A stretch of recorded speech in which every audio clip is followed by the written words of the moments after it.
നമസ്കാരം. തേർഡ് ന്യൂസിലേക്ക് സ്വാഗതം. സിനിമയിൽ നിന്ന് രാഷ്ട്രീയത്തിലെത്തിയ വിജയ് തമിഴ്നാട് മുഖ്യമന്ത്രിയായതിനു ശേഷം അദ്ദേഹത്തിന്റെ വസ്ത്രധാരണം ഏറെ ചർച്ചകൾക്ക് വഴിവെച്ചിരുന്നു. രാഷ്ട്രീയത്തിൽ സാധാരണ കാണുന്ന വെള്ള ഷർട്ടും മുണ്ടും ധരിക്കുന്നതിന് പകരം വിജയ് തിരഞ്ഞെടുത്തത് ബ്ലാക്ക് ആൻഡ് വൈറ്റ് സ്യൂട്ടാണ്. എല്ലാ ഔദ്യോഗിക യോഗങ്ങളിലും പൊതുപരിപാടികളിലും സർക്കാർ ചടങ്ങുകളിലും അദ്ദേഹം സമാന സ്യൂട്ടാണ് ധരിച്ചെത്തിയത്. ഇതിനിടെ വിജയുടെ വസ്ത്രധാരണ രീതിയെ വിമർശിച്ച് പ്രതിപക്ഷ പാർട്ടികളും രംഗത്തെത്തിയിരുന്നു. ഇപ്പോഴിതാ ഈ ചർച്ചകൾക്കും വിമർശനങ്ങൾക്കും ആദ്യമായി പ്രതികരിച്ചിരിക്കുകയാണ് വിജയ്. നമുക്ക് കോട്ടും സ്യൂട്ടും ധരിക്കാൻ പാടില്ലേ? അത് അധികാര സ്ഥാനങ്ങളിലുള്ള ആളുകൾക്ക് മാത്രമുള്ളതാണോ? അങ്ങനെയൊന്നുമല്ല. ഞാൻ ഒരുപാട് നിറങ്ങളുള്ള വസ്ത്രങ്ങൾ ധരിക്കാൻ ആഗ്രഹിക്കുന്നില്ല.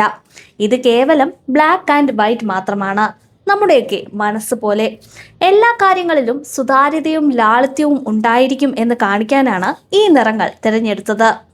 മുഖ്യമന്ത്രിയായി സത്യപ്രതിജ്ഞ ചെയ്തതിനു ശേഷം തിരുച്ചിറപ്പള്ളിയിൽ നടന്ന തന്റെ ആദ്യ പൊതുറാലിയിൽ സംസാരിക്കവെയാണ് വിജയുടെ പ്രതികരണം. അതേസമയം പ്രതിപക്ഷ പാർട്ടികളെ കടന്നാക്രമിക്കാനും വിജയ് ഈ അവസരം വിനിയോഗിച്ചു എന്ന് പറയാം.